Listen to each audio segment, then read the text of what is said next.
쇼킹한 발사체를 날렸습니다. 자, 어떻게든 그 실패를 만회하고 싶었기 때문일까요?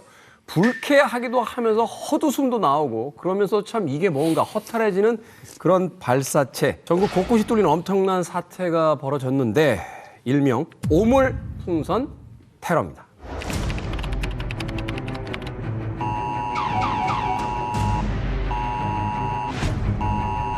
북한이 우리 남쪽으로 오물이 담긴 풍선을 날려보냈습니다.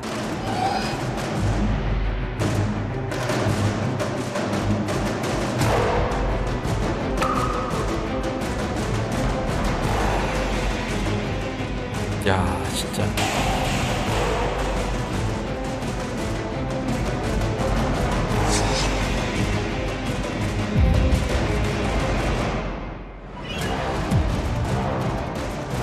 북한이 어젯밤부터 또 오물풍선 살포를 시작했습니다.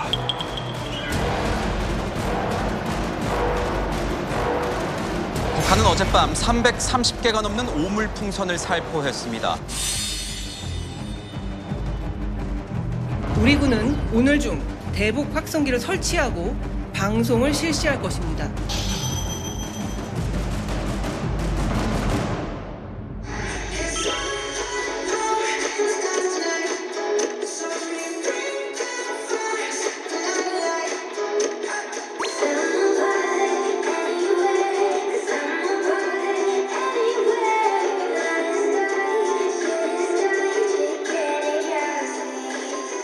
북한이 네 번째 오물풍선을 내려보냈습니다. 지금까지 보낸 게 총 1,600개를 넘어섰는데요.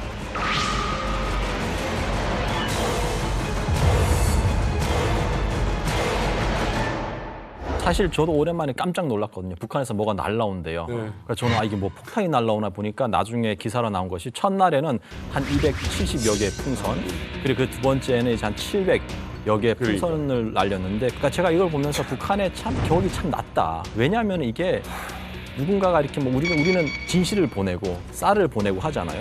그럼 거기에 맞게 그들이 생각하는 진실을 보내고 쌀을 보내고 USB 보내고 달러 보내면 되거든요. 비례적으로 대응을 해야 되는데 이거는 정말 전형적으로 북한이 보여주는 저질적인 행동이다. 그리고 또 심지어 북한에서 말하는 그 위성 발사는 저희들한테 안 알려줬어요. 근데 이거는 알려줬어요. 공개를 해버렸어요. 그러니까 이게 뭘 하자는 건지 알 수가 없는 행동이에요, 정말. 이야, 진짜 첫날에 260개. 예, 두 번째는 600개면 어마어마하게 날린 거 아니에요? 그래서 관측된 게 그만 그렇다는 거죠. 그러니까 이 풍선이 말이 풍선인데 엄청나게 큰 에드벌륨입니다. 이게 좀 쪼그라든 상황이거든요. 그러니까 가장 팽창했을 때 지름이 한 3, 4m 정도 돼요. 그러니까 엄청나게 거대한 에드벌륨을 띄웠기 때문에 우리나라까지 온 거죠. 여기 안에 그 들어져 있는 오물 사진들도 좀 저희가 사진을 몇 가지 준비했는데 함께 보시면은 담배꽁초, 폐 건전지, 좀 질량이 나가는 것도 있어요.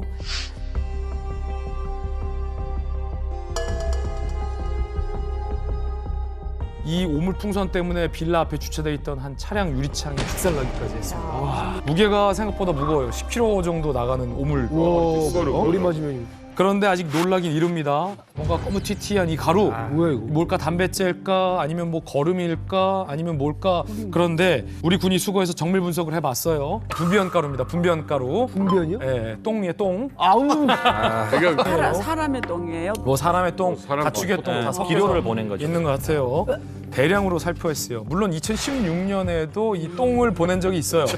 그런데 그때는 이제 삐라랑 섞어서 보냈고 담배꽁초도 삐라랑 섞어서 보내기도 했었는데 이렇게 삐라 없이 오물만 10kg 정도 오물만 담아서 보낸 건 이번이 처음이에요. 사실은 북한이 가지고 있는 가장 13가지 종류의 화학무기 중에서 가장 그 치명적인 탄저균 같은 경우에는 미 연구소에서 이제 검사한 데 따르면 한 13kg 정도의 탄저균을 실어서 날리면 서울 시민의 한 절반 정도가 사망할 수 있어요. 13? 이 정도로 이제 탄저균이 뭐 몇 밀리그램으로도 저게 가능하니까. 너무 끔찍한 얘기잖아. 뭐 좀 그리고 핵실험 이런 거 많이 했던 곳이니까 거기서 나온 장갑, 옷 이런 거 보내도 그것이 위험하죠. 그것도 불쾌한 얘기고. 우리가 이제 패닉에 빠질 수가 있죠. 그 정도만 가지고. 이런 도발을 저희가 이제 회색지대의 도발이에요. 그레이존에 들어간 도발이라고 그래요. 그러니까 많은 사람들이 이 똥풍선을 보면서 똥을 보냈네라고 생각하지 않고 실제로는 탄저균을 보내면 좀 증가하겠다라는 상상을 불러일으킨다라는 거죠. 북한 입장에서는 탄저균을 보내면 사실은 이건 전면전이거든요. 그럼 북한 체제에 명운을 걸 도발을 해야 되는 입장이라 그런 도발은 실제 못하지만 돈도 들이지 않고 리스크도 줄이면서 많은 이 대한민국 국민들의 뇌리 속에 북한이 탄저균 무기를 가지고 있지, 이런 풍선을 통해서 탄저균을 넣어서 우리 집 앞까지 북한이 보낼 수도 있네라는 일종의 공포심을 심어주기에는 충분했다는 거죠. 그런데 여기서 우리가 주목해야 될 게 있습니다. 중요한 것은 이 안에 담겨져 있는 내용물도 중요합니다만 북한이 살포한 오물풍선이요, 종로구에 있는 우리 정부 청사 앞에 떨어졌어요. 게다가 여기서 약 50m 정도 떨어진 외교부 청사 옥상, 그리고 주한 일본 대사관 옥상에서도 살포시 안착된 것이 이제 확인이 됐습니다. 그리고 또 이만갑 사회자 집 앞에도 배달이 됐어요. 배달했는 거예요? 이게 과연 우연이냐는 거예요. 방송국 주차장에도 떨어졌어요. 그러니까 이게 우연일까요? 지금 북에서 날아온 풍선이 몇 개라고 그랬죠? 1000개가 넘죠.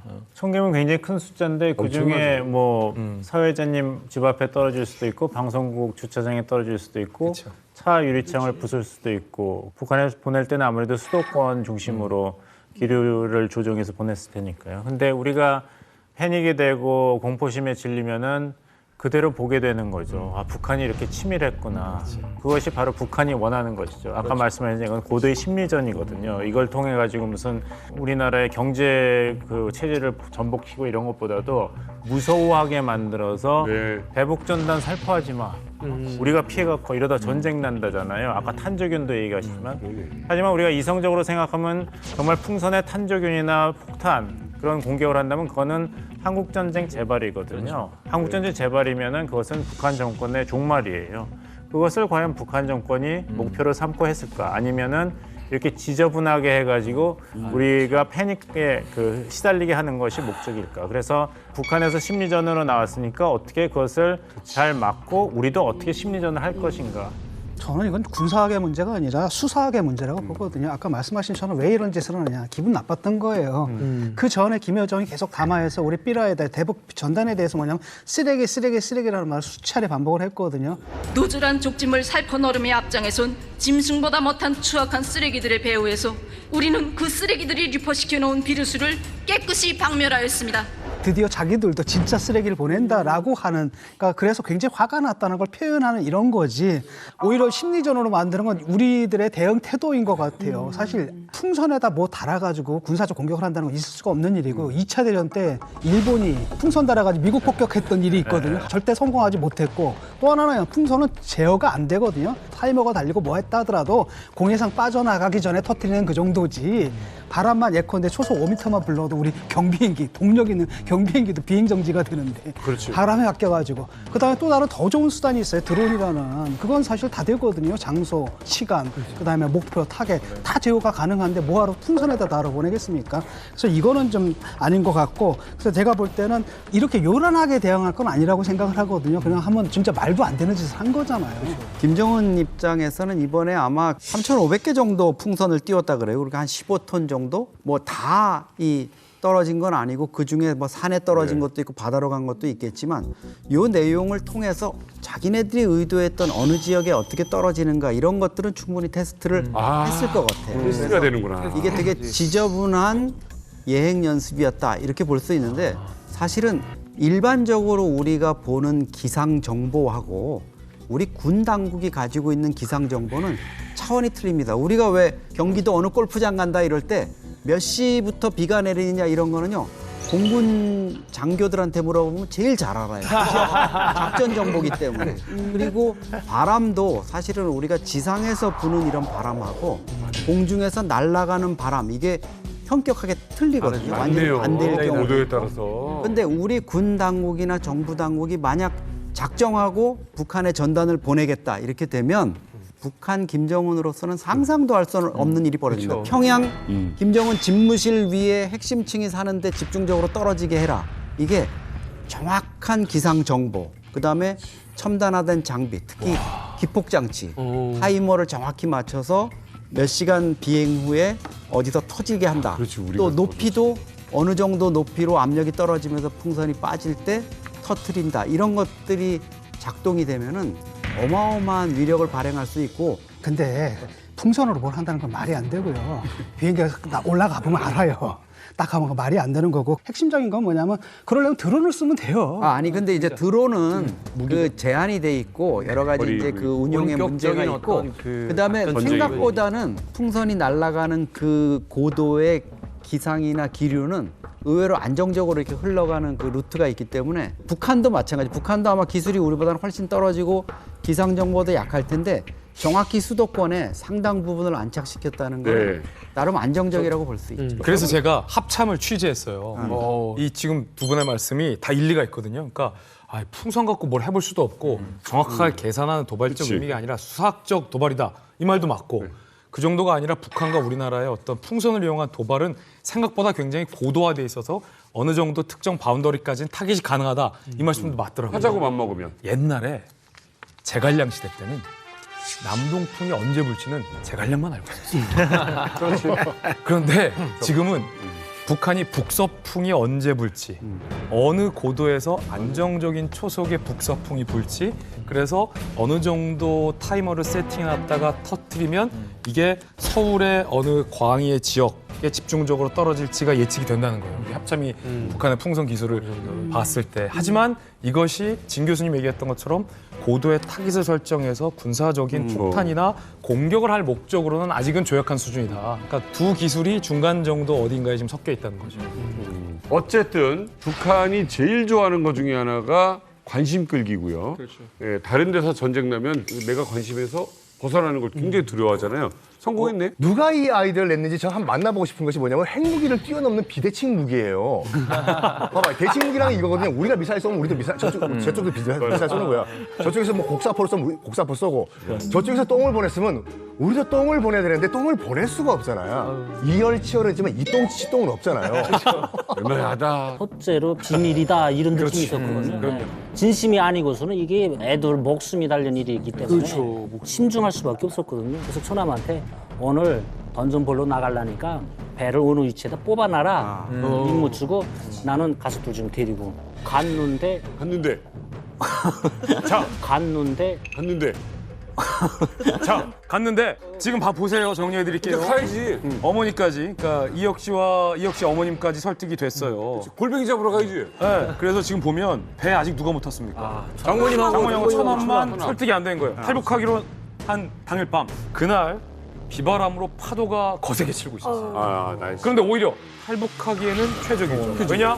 눈과 레이더를 속이기에 적합한 날씨이기 때문에. 근데 위험한데. 그래서 이혁 씨가 미리 입출한 관리자도 만나서 뇌물도 주고 경비대원도 사전에 만나서 뇌물 주면서 오늘 밤에 추가 작업 나간다라고 입을 다 맞춰놓은 상황이에요. 그리고 처남한테는 출항 준비해놓으라 라고 설득을 해놓은 거예요. 자, 그래서 모든 거사를 준비를 다 꺼내 맞춰놓고 온 가족이 모여서 항구로 가고 있는데 눈앞에 놓인 이 배는 출항 준비를 마친 상태가 아니라 배가 떠나지 못하게 꽁꽁 묶여있는 그런 상태였어요. 배가 떠나지 못하게 꽁꽁 묶여있는 그런 상태였어요.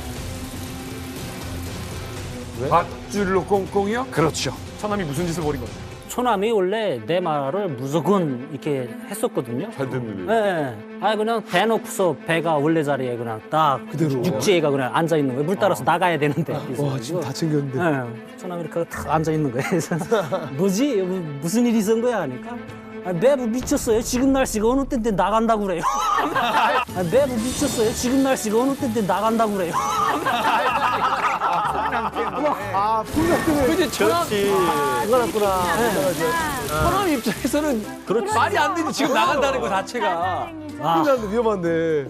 내가 이 순간을 어떻게 준비했는데 날아나고 말았거든요. 그래서 그다음엔 이건 내가 오산했구나. 이게 뭔가 이걸 좀 맞지 않으면 선짝이 맞지 않으면 이거 혼자서 못 할러 그러시는 거야. 헛부장군 없구나 하고.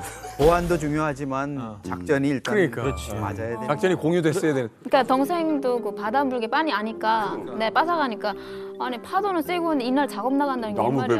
말이 안 돼. 작업 이거는 죽으러 나가는 거랑 같은데 이런 너무 위험하니까. 매부가 조금 뭐 잘못 판단을 잘못했구나. 그래가지고 자기 딴에 그거는 그 배 생활에서는 진짜 잘한 거예요. 아, 종합 판단을 그렇지. 잘한 건데 그렇지요. 그 내부의 마음을 모르는 거죠. 얘기를 안 했으니까. 네. 파도가 세니까 배도 꽁꽁 더 묶어놨어. 못 움직이게. 아예 못 움직이게. 그래서 이제 처남을 설득해야만 하는 상황에 놓이게 된 거죠. 설득하셨습니까? 많이 고민을 하다가 밤새도록 제가 잠을 못 잤거든요.